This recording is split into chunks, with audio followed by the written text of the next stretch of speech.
Welcome everyone. आप सभी का स्वागत है रोजगार गेटवे एकेडमी पर। मैं साक्षी मैम आपको सीटेट 2026 की सीडीपी यूट्यूब पर ऑनलाइन करवाऊंगी।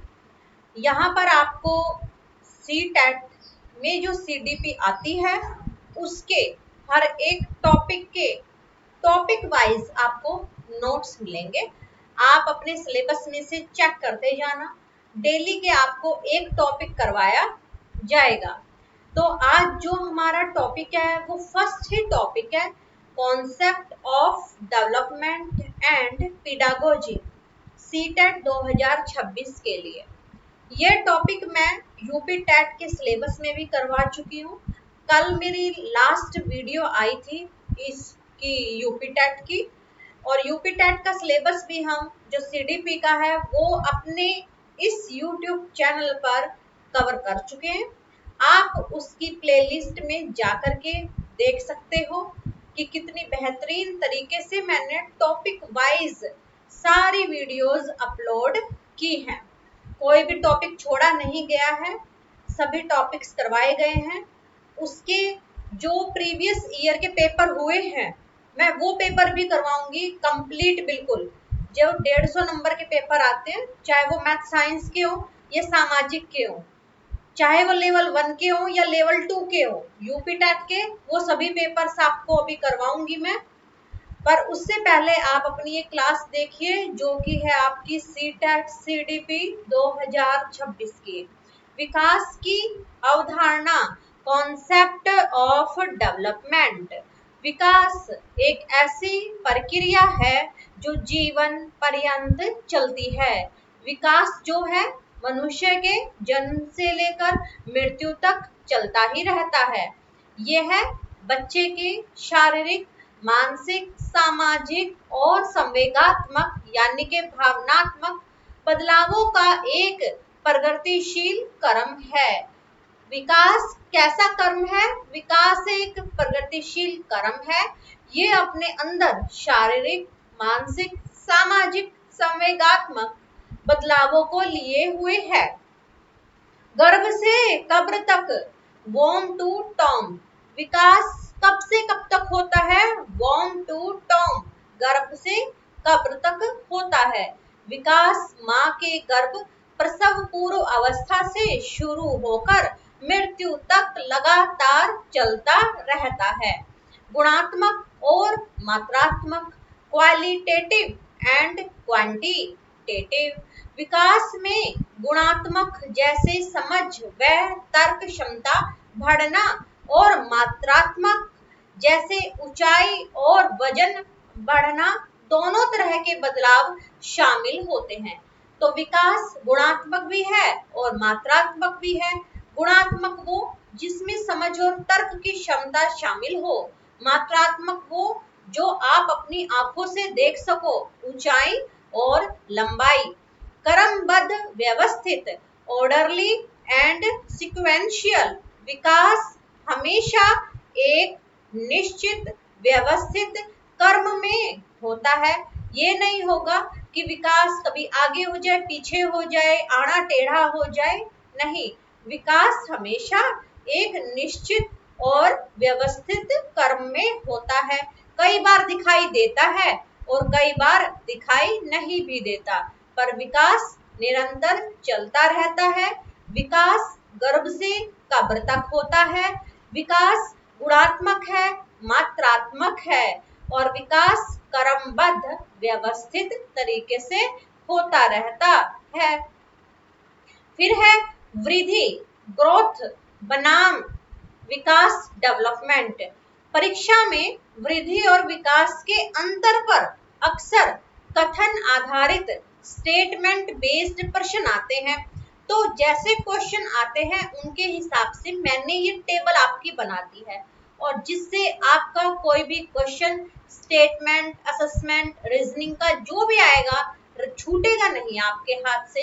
हर क्वेश्चन आप अटेम्प्ट कर लोगे। तो इसे आपको ध्यान से समझना है। वृद्धि को देखिए और विकास को देखिए। यह केवल मात्रात्मक, क्वांटिटेटिव होती है वृद्धि, क्योंकि इसमें शरीर का विकास होता है। वजन बढ़ना और हाइट बढ़ना। विकास यह मात्रात्मक और गुणात्मक यानी कि क्वांटिटेटिव और क्वालिटेटिव दोनों होता है। फिर वृद्धि है, यह एक निश्चित आयु परिपक्वता का पर आकर रुक जाती है। जो वृद्धि है वो मनुष्य के अंदर एक समय अंतराल पर रुक जाएगी, परंतु विकास जीवन भर वोम टू टॉम निरंतर चलता रहता है। वृद्धि जो है इसे सटीक रूप में आप माप सकते हो, इसे मापा जा सकता है, जैसे लंबाई, वजन। विकास जो है इसे सीधे मापा नहीं जा सकता, केवल व्यवहार के माध्यम से अवलोकन किया जा सकता है। आप किसी भी बच्चे के व्यवहार को देख करके ही ये पता लगा सकते हो कि क्या ये डेवलप हो रहा है बच्चा या नहीं हो रहा है। जो वृद्धि है यह विकास का ही एक छोटा हिस्सा है, संकुचित अवधारणा है। क्या वृद्धि विकास की संकुचित अवधारणा है? यस, वृद्धि विकास की संकुचित अवधारणा है, क्योंकि ये इसका छोटा हिस्सा है।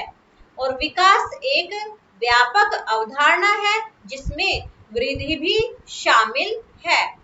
जो वृद्धि होती है मुख्यतः शारीरिक बदलावों से जुड़ा है, क्योंकि इसके अंदर वजन बढ़ना और ऊंचाई बढ़ना शामिल है। जो विकास है इसमें तो शारीरिक, मानसिक, सामाजिक, संवेगात्मक सभी बदलाव शामिल हैं। तो जो वृद्धि है वो विकास का ही एक संकुचित हिस्सा है, क्योंकि ये उसके एक पार्ट है। और जो विकास होता है वो व्यापक होता है, व्यापक अवधारणा है विकास। वृद्धि तो एक समय पर आकर के रुक जाएगी, परंतु विकास बॉम्ब टू टॉम्ब चलता ही चला जाएगा। जो वृद्धि है वो शारीरिक बदलावों से जुड़ी हुई है, परंतु विकास शारीरिक, मानसिक, सामाजिक, संवेगात्मक विकास है। जो वृद्धि होती है आप उसे माप सकते हो, पर विकास को आप नहीं माप सकते, क्योंकि वृद्धि तो सिर्फ मात्रात्मक होती है, परंतु विकास मात्रात्मक भी होता है और गुणात्मक भी होता है। गुणात्मक का मतलब है कि तर्क निकालना, सोचने समझने की शक्ति। फिर है आगे आपके पास विकास के आयाम, डोमेन्स ऑफ डेवलपमेंट। विकास के मुख्य रूप से 4 आयाम होते हैं, जिन्हें PCSE से याद रखा जा सकता है। पहला है शारीरिक विकास, फिजिकल डेवलपमेंट। शरीर का आकार बढ़ना और गामक कौशल, मोटर स्किल्स, स्थूल और सूक्ष्म गामक कौशल का विकास होता है। जो हमारा शारीरिक विकास होता है वो शरीर के आकार बढ़ना, या आप जो अपने हाथों पैरों से एक्टिविटी करते हो उसे आप गामक कौशल कहते हो, उससे जुड़ा है। इसे इंग्लिश में आप मोटर स्किल्स भी कहोगे। ये स्थूल भी हो सकती है और सूक्ष्म भी हो सकती है।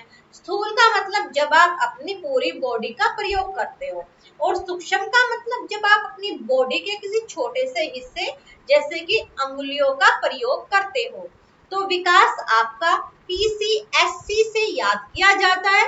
P का मतलब फिजिकल, शारीरिक विकास, ये मोटर स्किल है और इसके अंदर स्थूल और सूक्ष्म विकास शामिल होते हैं। फिर है आपके पास कॉग्निटिव यानी कि संज्ञानात्मक विकास, मस्तिष्क और बौद्धिक क्षमताओं का विकास, जैसे सोचना, तर्क करना, समस्या समाधान और भाषा का विकास। ये आपके कॉग्निटिव डेवलपमेंट के ही पार्ट हैं, जिन्हें आप संज्ञानात्मक विकास कहते हो। जो भी विकास मस्तिष्क और बुद्धि से जुड़ा हुआ होता है उसे आप संज्ञानात्मक विकास कहते हो। सामाजिक विकास यानी कि सोशल डेवलपमेंट, समाज के नियमों को सीखना, अनुकूलन करना। समाज के नियम आपने सीख लिए, उनके अनुसार आपने खुद को ढाल लिया, उन नियमों को अपने जीवन में उतार लिया, उसे अनुकूलन कहते हैं। और दूसरों के साथ मिलजुल कर रहना। तो सामाजिक विकास के अंतर्गत वे सामाजिक नियम आते हैं जिन्हें आप अपने जीवन में अपनाते हो, उनके अनुकूल बनते हो और लोगों के साथ मिलजुल कर रहते हो। संवेगात्मक विकास, इमोशनल डेवलपमेंट, अपनी भावनाओं, गुस्सा, खुशी, डर, प्रेम को पहचानना और उन पर नियंत्रण करना संवेगात्मक विकास कहलाता है। कि जब आपको गुस्सा आ रहा हो और आप अपने गुस्से को कंट्रोल कर लो, तब आप इसे इमोशनल डेवलपमेंट कहोगे। अगर आपको डर लग रहा है और आप फिर भी बड़े हिम्मत के साथ खड़े हुए हो, तो आप उसे भी क्या कहोगे? इमोशनल डेवलपमेंट या संवेगात्मक विकास कहोगे। तो डोमेन्स ऑफ डेवलपमेंट PCSC है फिजिकल, कॉग्निटिव, सोशल और इमोशनल। फिर है कुछ महत्वपूर्ण तथ्य। महत्वपूर्ण तथ्य कौन से हैं आपके? नैतिक विकास, मोरल डेवलपमेंट को सामाजिक और संज्ञानात्मक विकास का ही एक हिस्सा माना जाता है। विकास के सभी आयाम अंतर संबंधित, इंटर रिलेटेड होते हैं, यानी एक आयाम में हुआ बदलाव दूसरे को प्रभावित करता है। तो ये जो कथन है कि जो आपके नैतिक विकास है वो भी सामाजिक संज्ञानात्मक विकास का ही एक हिस्सा है, और आपके जो भी विकास है वो सब एक दूसरे से जुड़े हुए हैं, कोई भी एक दूसरे से अलग नहीं है, आप उन्हें अलग नहीं कर सकते हो। अगर आपके जीवन में एक बदलाव आ रहा है, एक क्षेत्र में आप विकास कर रहे हो, तो आप उसी के कॉरस्पॉन्ड दूसरे क्षेत्र में भी विकास करते चले जाओगे। फिर है विकास के प्रमुख सिद्धांत, प्रिंसिपल्स ऑफ डेवलपमेंट। सीधे प्रश्न आते हैं इससे, सीधे प्रश्न इन्हीं सिद्धांतों से बनते हैं। और देखिए क्या है, निरंतरता का सिद्धांत, प्रिंसिपल ऑफ कंटिन्यूटी, विकास कभी नहीं रुकता, केवल इसकी गति रेट कम या ज्यादा हो सकती है। जो विकास है मनुष्य के जीवन का वो कभी रुकता नहीं है, हाँ इसकी गति धीमी या तेज हो सकती है। व्यक्तिगत विभिन्नता का सिद्धांत, प्रिंसिपल ऑफ इंडिविजुअल डिफरेंस, दुनिया के कोई भी दो बच्चे एक जैसे विकसित नहीं होते, हर बच्चे के विकास की दर, रेट ऑफ डेवलपमेंट अलग ही होती है। जो भी दुनिया के बच्चे हैं वो सब अलग अलग हैं और उनकी डेवलपमेंट भी अलग अलग होती है। किसी बच्चे की तो हाइट बहुत जल्दी बढ़ेगी, तो किसी का वजन बहुत जल्दी बढ़ेगा, किसी की सोचने की शक्ति धीमी होगी तो किसी की तेज होगी। तो विकास में प्रिंसिपल ऑफ कंटिन्यूटी भी है और प्रिंसिपल ऑफ इंडिविजुअल डिफरेंस भी है। फिर है सामान्य से विशिष्ट का सिद्धांत, जनरल टू स्पेसिफिक। बच्चा पहले सामान्य गतिविधियां करता है, फिर विशिष्ट गतिविधियां करता है। जैसे बच्चा पहले पूरे हाथ से चीजों को पकड़ता है, फिर केवल उंगलियों का इस्तेमाल करना सीखता है। आपने देखा होगा जब शुरुआती दौर में बच्चा किसी चीज को पकड़ने की कोशिश करता है तो सीधा अपना उस पर पूरा हाथ मारने की कोशिश करता है, चाहे वो चीज उसके हाथ से फिसल ही क्यों ना जाए। परंतु जैसे जैसे बच्चा बड़ा होता जाता है उसका कंट्रोल अपनी उंगलियों पर होता जाता है और फिर उसका विकास जो है सूक्ष्म मोटर स्किल्स वाला भी हो जाता है, जिससे वो अपनी उंगलियों का प्रयोग करके चीजों को पकड़ना शुरू कर देता है। तो जो विकास है वो जनरल टू स्पेसिफिक भी है। विकास की दिशा का सिद्धांत, प्रिंसिपल ऑफ डायरेक्शन, इसके दो भाग हैं, मस्तक अधोन्मुखी यानी कि सिफेलोपोडल विकास, सिर से पैर की ओर, हेड टू टो की दिशा में होता है। समीप दूराभिमुख प्रॉक्सिमोडिस्टल विकास, केंद्र से बाहर, सेंटर टू पेरिफेरी की तरफ होता है। पहले रीढ़ की हड्डी विकसित होती है, फिर हाथ और उंगलियां विकसित होती हैं। फिर है विकास और अधिगम का संबंध, यानी कि डेवलपमेंट का लर्निंग से क्या संबंध है। अधिगम का अर्थ है अनुभव, अभ्यास और प्रशिक्षण के कारण व्यवहार में आने वाला स्थायी परिवर्तन। जब मनुष्य अपने जीवन में कुछ सीखता है और उससे उसके व्यवहार में जो स्थायी परिवर्तन आता है उसे आप अधिगम कहोगे। विकास और अधिगम एक दूसरे से गहराई से जुड़े हुए हैं। परीक्षा के लिए जो महत्वपूर्ण बिंदु हैं वो है परस्पर निर्भर, इंटरडिपेंडेंट। विकास और अधिगम एक दूसरे के इंटरडिपेंडेंट हैं। विकास और अधिगम एक दूसरे को प्रभावित करते हैं। एक अच्छा शारीरिक और मानसिक विकास बेहतर अधिगम में मदद करता है। परिपक्वता, मैच्योरेशन। अधिगम तभी प्रभावी होता है जब बच्चा मानसिक और शारीरिक रूप से उस कार्य को सीखने के लिए परिपक्व हो। जैसे 6 महीने के बच्चे को दौड़ना नहीं सिखाया जा सकता, दौड़ने के लिए उम्र ज्यादा होनी चाहिए। 6 महीने का बच्चा तो मुश्किल से ही चलना शुरू करता है। तो जो परिपक्वता है जब वो मनुष्य के अंदर आएगी तो उसी के अनुसार वो सीखना शुरू करेगा और जैसे जैसे विकास होता जाएगा बच्चे की अधिगम क्षमता भी बढ़ती चली जाएगी। तो विकास और अधिगम इंटरडिपेंडेंट है, ये मैच्योरेशन से ही प्राप्त होते हैं। अधिगम और विकास पर जो मनोवैज्ञानिकों के विचार हैं वो देखते हैं। सबसे पहले है जीन पियाजे। इनका मानना था कि पहले विकास डेवलपमेंट होता है और उसके बाद अधिगम की प्रक्रिया होती है। तो जीन पियाजे का मानना था कि पहले विकास होगा फिर अधिगम होगा, विकास पहले होगा और अधिगम बाद में होगा। ये किस मनोवैज्ञानिक का मानना था? जीन पियाजे का। लेव वाइगोस्की, इनका मानना था कि पहले सामाजिक अंतःक्रिया सोशल इंटरेक्शन के माध्यम से अधिगम होता है और वही अधिगम आगे चलकर विकास को दिशा देता है। तो ये किसने कहा था कि पहले सामाजिक अधिगम होगा, सामाजिक क्रिया होगी और बाद में अधिगम होगा, उसके बाद विकास होगा।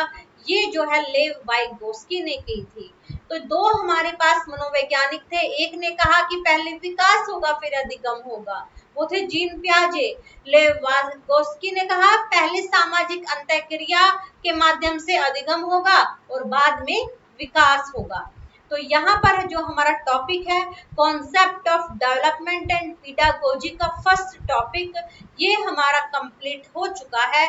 आई होप आपको आज की वीडियो अच्छी लगी होगी। अगर आपको आज की वीडियो अच्छी लगी हो तो आप मेरे इस चैनल रोजगार गेटवे एकेडमी को सब्सक्राइब कीजिए, हमारे वीडियो को लाइक कीजिए, शेयर कीजिए और कमेंट कीजिए ताकि आपको ऐसे ही डेली वीडियोस मिलती रहे यूट्यूब पर। Thank you.